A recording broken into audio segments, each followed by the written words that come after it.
Alrighty, welcome back to the second half of the Smart Investing Show. Not going to talk about Walmart, Expedia, and Boeing yet because now it's a financial planning segment. We talk to our CFP, Harrison Johnson. Harrison, thanks for being here today. Always.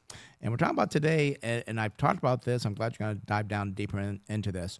Who benefits from the new auto loan interest deduction? Let's talk about that. Yeah, so this is, I guess, about 6 months old or so. As part of the package last July, where up to $10,000 of annual interest from auto loans can now be deductible. So I think there's some pros and cons to this, to the way that it's put together. But one of the things is it's only available for tax years 25 through 28. So it's only these 4 tax years. A lot of the other things in that tax bill are that as well, only these 4 tax years. This is an above-the-line deduction, so that means if you claim the standard deduction or whether you itemize, you can still get this benefit. So it's an above-the-line deduction. Everyone can claim it. It has to be a new vehicle, so used vehicles don't qualify. That vehicle had to have final assembly in the U.S., and that vehicle had to be purchased from 2025 through 2028. So if you bought a new car, but in 2024 and you still have an auto loan, that interest doesn't qualify. It's only new vehicles purchased 25 through 28. Leases don't count. The loan that you use to buy the car has to be an auto loan, so you can't use like a HELOC or a personal loan or anything. It has to be an actual auto loan. And then there's some income phase outs. So if you're single, you can claim this benefit if your income is under 100,000. As your income goes from 100 up to 150, it starts to phase out. And then if you're married, the phase out is from 200 to 250. So those are those income ranges. This is a federal deduction. Most states do not conform to this, but it looks like California is working on a potential bill that would allow this to be deducted on the state side as well. What? California, yeah, California's going to do it. What? I can't believe that one. California AB 490. It's not law yet, but it's a proposal that would allow this interest to be deducted on the state side as well. There's probably one Republican that's in that. Yeah. Right up, so it may not pass. But I like this idea. I think it's a pretty good idea. The thing I don't understand is like final assembly. I mean, how much does that be? Because you could get, I guess, a Toyota, because they make Toyotas, I think, in South Carolina or someplace. Mm-hmm. Would that qualify, or is it only American brands? According to what I'm reading here, it's new vehicles with final assembly in the U.S. So that potentially could be a Toyota if it finishes its manufacturing in the United States. And when you buy a car, somewhere in the documentation it'll tell you where it was put together, so you can know if that qualifies. And to me, final assembly could be, well, we put the 4 wheels on, so that was final assembly. I'm sure there's things to prevent that, so it's kind of nice that they have to show you what it actually is. And I guess the dealers will have to show you, yes, this qualifies, or no, it does not. Yeah. I just bought a car, and they didn't mention this. So you just bought a car? Yeah. Holy crap! I can't believe that. My car's 12 years old, and it's got a lot of miles on it. So it was about time. It is an American car, but yeah, they didn't mention it. They didn't mention that. No. Well, I mean, the thing is, I think there's some positives to it, but also when you realistically break it down, I think it is such a small subset of the population that will be impacted by it. There are so many different stipulations to it, and the amount of people that are actually going to maximize that $10,000 interest limit, I think, is very low. I think you said the income limitations are 100 and 200. Mm-hmm. Well, that would just kind of simplistically, that means you'd have to buy a $100,000 car with a 10% interest rate, just very easy on the numbers, to get that 10%, right, or $10,000 interest level. So most people aren't going to be at that top level. And the other thing is the cap would probably put most people at a peak in the 22%.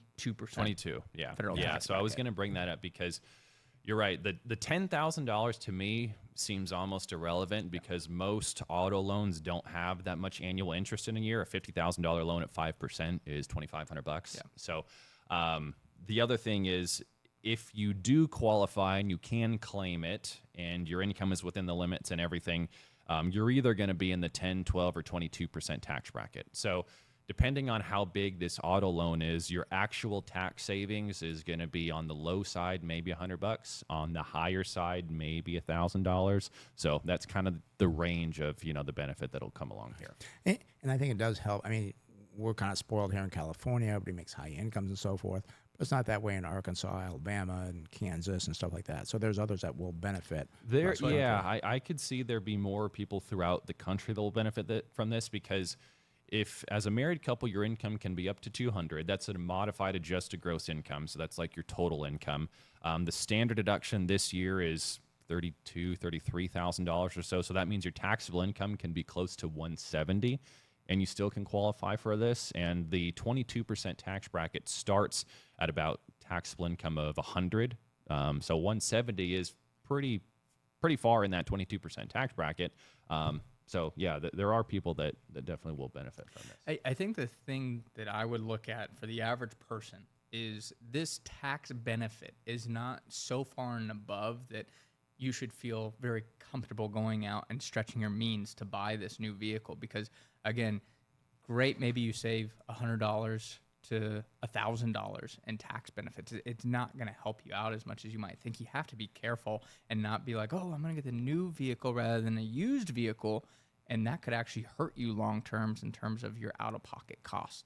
And I know the reason they're doing this is trying to incentivize U.S. manufacturing and, of course, create jobs, which I think is a good intention. But in practice, how much flow-through are we going to see is going to be the big question.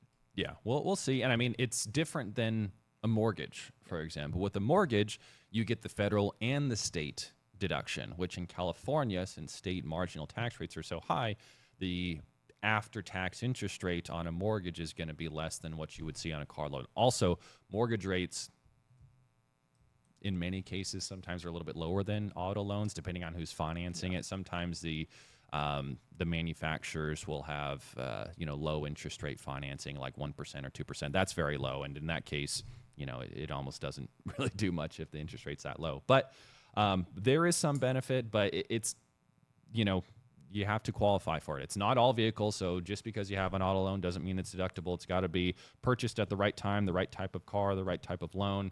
Final assembly in the U.S., you have to be within those ranges. So if you are looking at buying a car, this is something to be aware of. A, is the car you're looking at going to qualify? And then B, what is the real tax benefit that you're going to get from it? And also make sure if you did buy a car last year, your CPA is aware of that, just in case you can qualify for that. And I have nothing back this up. I don't know if you have an opinion, but my guess is it will benefit across the country maybe 30 to 50% of the people. What is your guess? Well, 30 to 50% of car buyers, maybe. Yeah, that can use this, yeah. Yeah, I mean, because if you don't buy a car, obviously this doesn't help you.